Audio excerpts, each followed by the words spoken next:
Hey, what's up everybody? Welcome. Today, I'm going to take you on a journey. On my own personal journey, learning English begins in 2001, I would say, maybe. It's not that I've been learning English since then. That is a long time ago. I've been learning English for a lot more recently than that. And so what happened that year that I'm even bringing it up? What happened then in 2008 and 2009?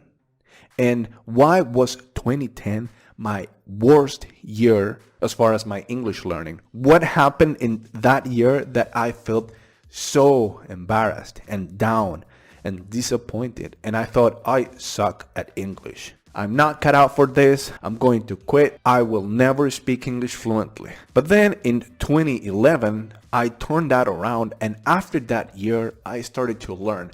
And I'm going to actually show you kind of like a timeline that I'm going to show you, okay, what happened in this year and that year, and then in 2011, how I turned that around, and then in 2012, and in 2013, and when I became fluent actually. And then what happened, how I kind of like matured in my English. And so I'm going to tell you the whole story, and I'm going to start by first introducing myself. Well, you know, my name is Max. And I'm 32 years old. I was born in 1990. And the reason I'm even telling you this is because I think it's important if I'm going to walk you through a timeline. I think, you know, knowing what my age is sort of important. Well, it's easy. When you think of 2001, I'm 11 at that time. I was born in 1990. And so in 2008, I'm 18. And so you get it. It's going to be easy to equate a number with my age. And so what happened in that year in 2001? Nothing really too important and nothing really relevant for my English learning. It's just a memory that I have of telling my mom that when I grow up, I want to travel the world. And now that I'm thinking back biographically, I sort of brought that memory back to my awareness when I'm thinking about, okay, that was my 11-year-old self expressing that desire. And the only reason why that's relevant is because that 11-year-old self was giving an indication of what my underlying sense of purpose for learning English is, which is me wanting to connect with people from other parts, not just from my local environment. And I think I speak for a lot of people when I say that you want to learn English because you want to create meaningful relationships with people who, was it not for English, you would not be in a position to really get to know and connect with. I've actually been saying this a lot in my previous videos, and it's a bit cheesy, but I really mean it. And that is that you want to become fluent in English, fluent and confident, because you want to join that global cross-cultural conversation happening in the world. And you want to leave your mark in it, right? You want to transcend your local environment, first of all, your family, your town, your city, your country. You want to go beyond. You want to go into the world and create an impact there, and also receive all this wonderful input that you can do it only through English. Anyway, let's come back to the thread of this video, which is me actually telling you about my story learning English. So it's 2001.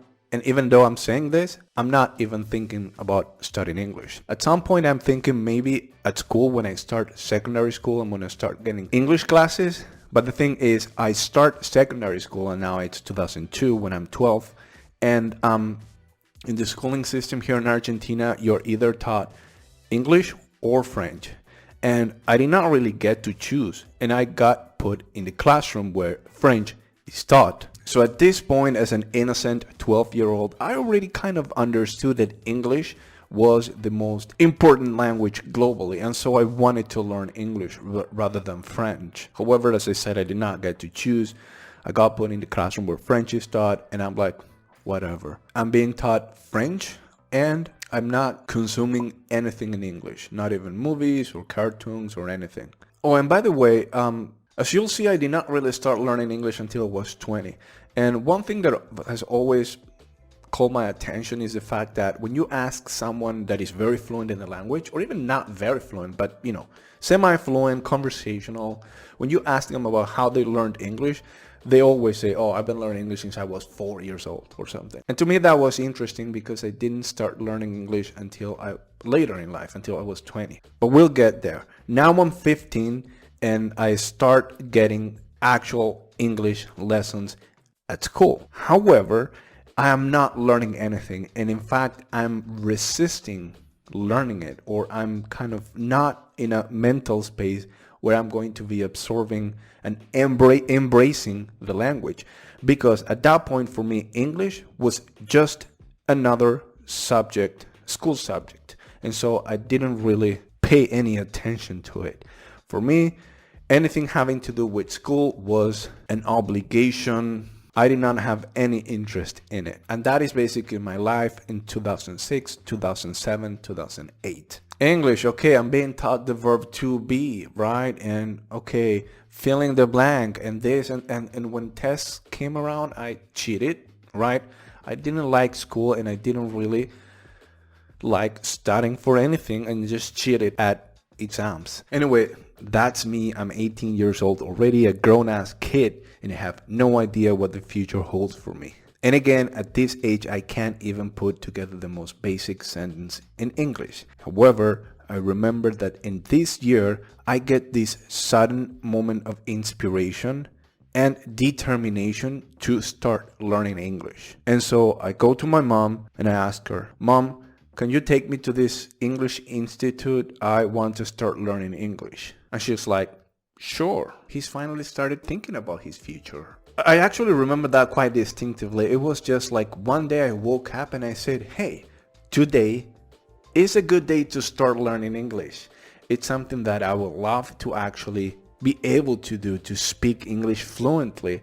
And again, I still have English as a subject at school. However, I kind of like separated that.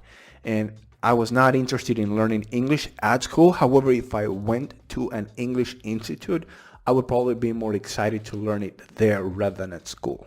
And so I go to this institute called School of English. This school is aptly named. And I start taking classes at this school. And oh, by the way, going back to the reason why I decided to start studying English at this school is that I was developing this notion and this desire of wanting to become a lawyer, actually following on my mom's steps, but being a lawyer that was fully fluent in English. For some reason, I wanted to have those two things, being a lawyer and being fluent, fully fluent in English. I started taking classes at this school. However, I did not make much progress, unfortunately. Despite my enthusiasm in the beginning, I just can't seem to keep up with the class. You see, I start at level 0 pretty much as an absolute beginner. And the class is already a little ahead in terms of the learning that they're doing there. And so they're doing activities that I can't just follow. And I get discouraged after just a couple of lessons or classes. I think I must have gone to 5 classes and I quit. Now, this is a word that has shaped my English journey in quite significant ways. The word quit. Because I quit that one time, the School of English. And then that was not the last time that I quit. And you'll find out more about that if you continue watching the video. Okay, so I quit. I forget about this vision of wanting to become fluent in English. I totally forget about it. I go back. I focused on finishing my year at school and then going to another city to study law. Okay, so that at least I could be a lawyer. If I was not going to be fluent in English, at least I was going to be a lawyer. Okay. So 2009, I moved to another city where I'm going to study law. And while I'm studying law, I become, and this is totally just going in a whole different direction, I became a huge fan of rap music. But I mean, I was hardcore fanatic. And I don't know if you remember that back in those days, 2009, 2010, there was this forum that used to be quite popular back in those days, Yahoo Answers, right? And so I get really into rap music and I start hanging out in this forum, Yahoo Answers, there is a section that has to do with music, and there's a subsection that is dedicated to hip hop and rap. And so I hang out there and I start to build this reputation of being super knowledgeable on rap music. And by the way, I'm listening to 90s old school, the golden era of rap music in the US.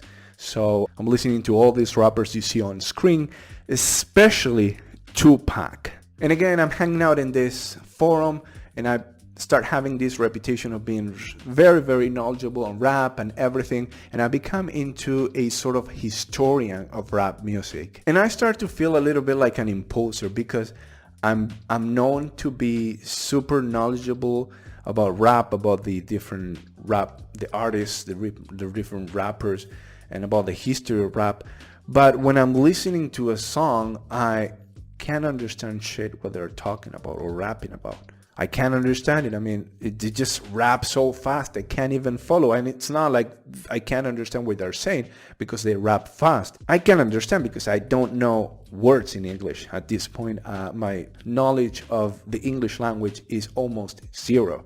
And again, I'm 19 years old. And this is actually a crucial moment where I decide to start learning English on my own. And I download an English course from some shady website. I remember one of those courses was Inglés Sin Barreras, which I did not really like much. And then this other one was Bond Systems. And it's with Bond Systems that I really start learning English. So again, it's 2009 and I start gaining momentum with my English learning.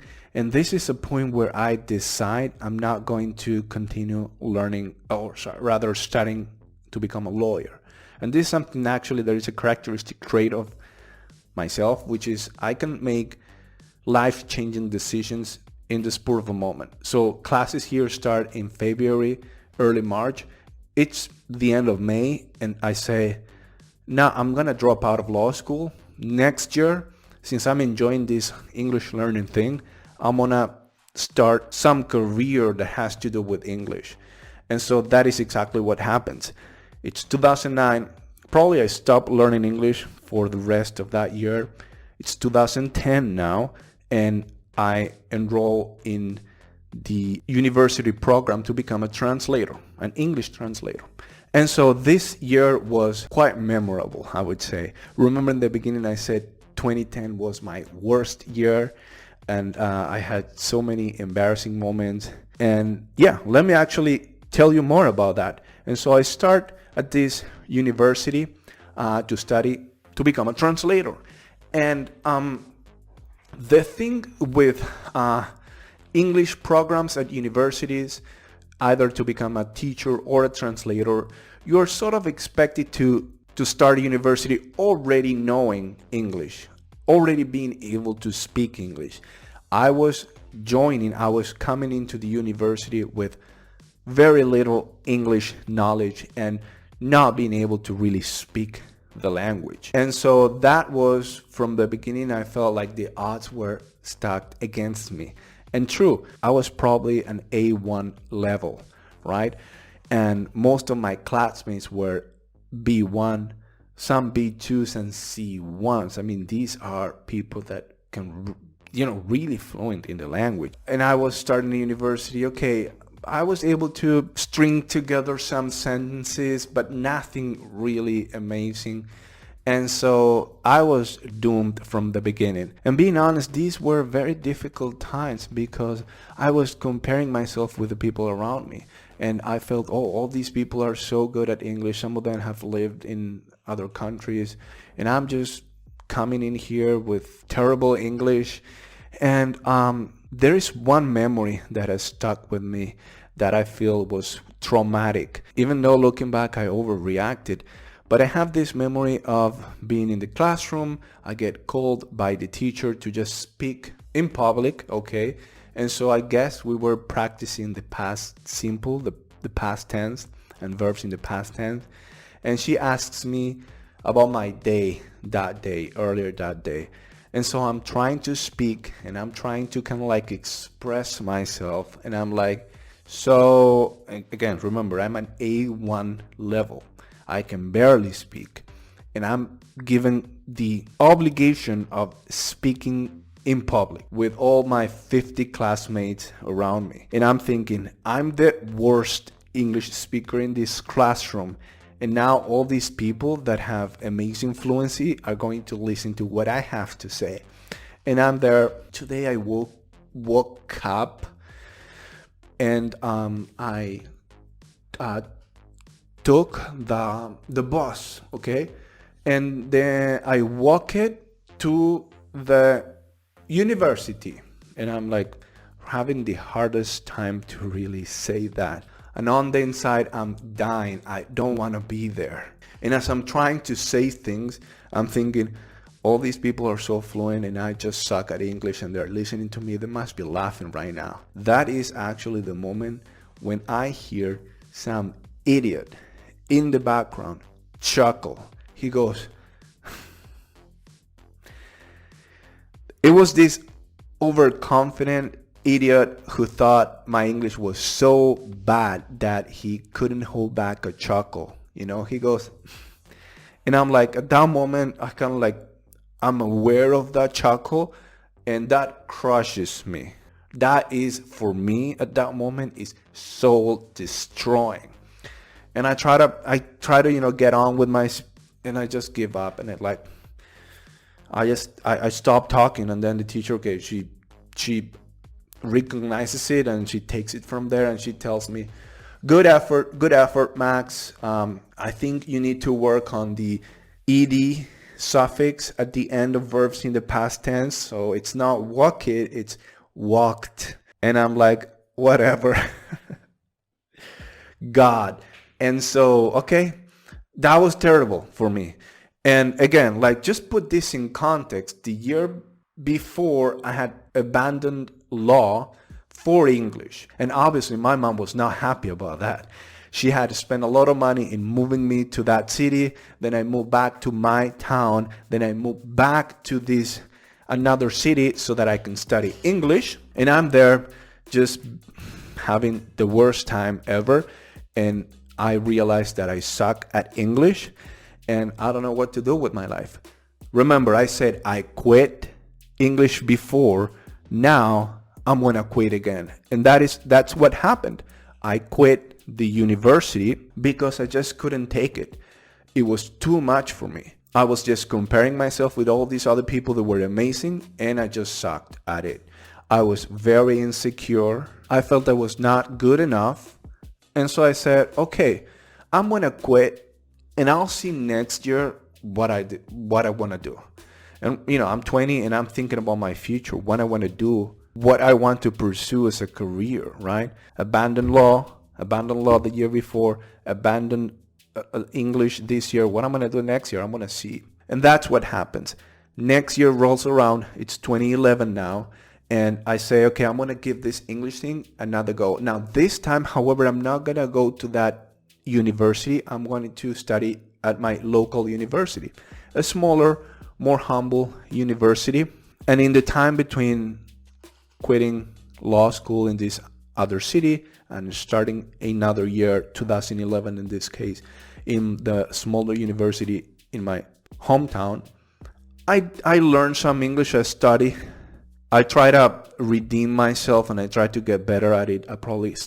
I started going to I started taking classes, and I do get a little bit better, actually. Well, I actually did get quite a bit better, because when I start at this new university, I'm better than all my classmates.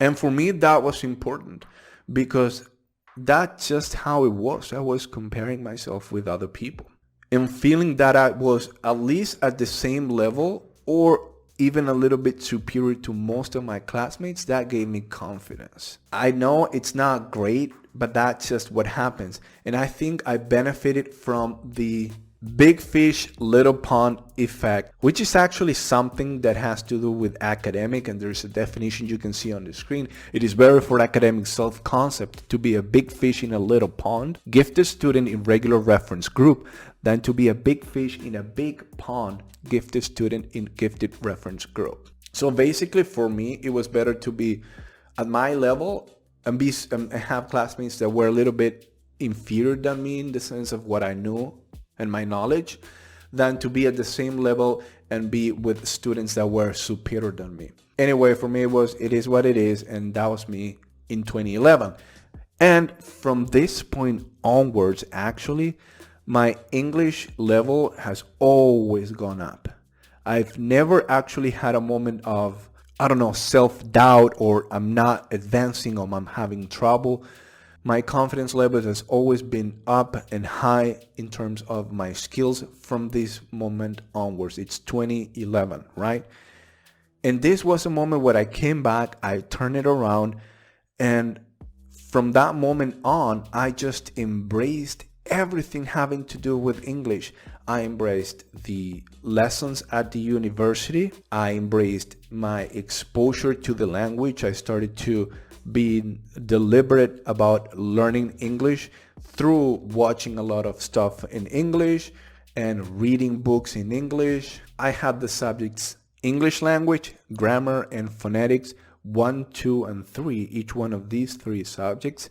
I had those subjects at school or at college, and I excelled at each one of them. I studied hard, I worked harder than anyone in my class, and that showed in my grades. I didn't really care much about that, but that was an indication that I was moving forward with my English. It actually was. I would say that university gave me a good, solid structure for learning grammar and phonetics. Phonetics would be the pronunciation. However, when it came to vocabulary, I felt I had to do something on my own to really acquire some wide vocabulary. And so I created a system to learn new vocabulary. It was like a list that I was taking note of all the different words that I was learning, and I would have different vocabulary items come back after a few days so that I made sure I remembered them. And I was practicing actually what's it called, spaced repetition. I did not really know that was a thing that later, you have, nowadays there are apps that use that, have turned that into technology, Memrise, Anki. But back in those days, spaced repetition wasn't even a thing, or at least it wasn't a thing that was being utilized by language learning apps. I was using that, and that was a turning point actually in my English. I started to absorb all this vocabulary. I'm telling you, this is the year 2011 where I turned my English learning into a part-time job. I was focused. I was getting into learning sessions that were distraction-free, completely focused. I was pushing my cognitive abilities to the limit, and I'm now just taking words from Carl Newport in his book Deep Work, which is so applicable for language learning in my opinion. He makes the difference between deep work and shallow work. And I believe that this deserves a video on its own. It's gonna be up here when I do it. What is deep work? Deep work is when you dedicate 20, 30 minutes to learning something or to actually doing something in a distraction-free, completely focused way. When you get in the flow, is that deliberate, intentional action of learning or practicing something. I'm a big proponent of deep work for language learning. The more of these sessions that you can have on a weekly basis, the more you're gonna learn, and the better your English is ultimately gonna be. Now, what is shallow work? Shallow work in relation to learning English would be expecting to learn English through TikTok videos or on Instagram or even on YouTube. I mean, you can learn English watching videos on YouTube, but if you don't have a system for that, I really doubt it's going to be effective. So it's 2011 and now it's 2012, and I start to transition to a B1 level. Now I have solid conversational English. It's not fluent, it's not impressive, but I can, somehow more or less hold a conversation in English. What really set the foundations for my English was all this deep work I was doing in 2011, 2012, and to some extent in 2013 as well. However, I'm absorbing and learning so much of the aspects of English, but I'm missing something that is crucial. I'm missing the opportunities to speak, to put my English into practice. So I'm not fluent. I'm not fluent because I'm not using it I'm not speaking it. And this is what led me to make one of the most important decisions I have ever made in relation to my English. And that is that I took initiative because I felt that university was not giving me the opportunity to practice or the practice time. And so I said, I have to do something. And what can that something be? Okay, I'm going to try to put together or organize a conversation group. I go to the university's English department Facebook group and I write everybody this and that, and we don't have a lot of opportunities to practice our English and to speak English and so I was thinking about maybe doing this, and every Saturday at 10 a.m. we can meet up and get together and just start conversing in English. How does that sound? Everyone who is interested in taking part in this, say I'm in. Just write I'm in down in the comments, and I'm going to give you more details in private. 50 people write I'm in. And I was like, wow, this worked. So 8 people show up actually, and that was it. That was all that I needed. 8 people. Why would I want to have 25 people? 8 people is already a crowd, and I can work with that, and that is enough people to have a group conversation. And so that was so important, and I can't really stress enough how important and how crucial that was for my English. That was what unlocked my fluency. I already had accumulated knowledge. I just needed the practice to really unlock my fluency. And so thanks to that group, I was able to put my English into practice and finally achieve fluency. And that's what happened. We met maybe 12 times. Then in 2013, we continued meeting. And in 2013, I become more fluent, and I probably start transitioning from a B1 to a B2 level. And this is a moment, however, that I start to feel depressed. Why? Because I was already 23 years old. Remember when I said that as a kid, I wanted to travel the world, and I thought that through English, that was going to become a possibility. I was 23 already, and I had not been abroad. And that started to weigh on me. I started to feel, okay, my life is passing by. I haven't been anywhere else other than in my country. I want to travel. It's probably one of those destiny things. I'm feeling really down about not traveling. And that's when I get a call saying that I've been selected to a exchange student program to Peru. And so, wow, I was happy. Finally, I was going to get out of my country. And so I go to Peru. And so Peru is just another country where they speak Spanish, right?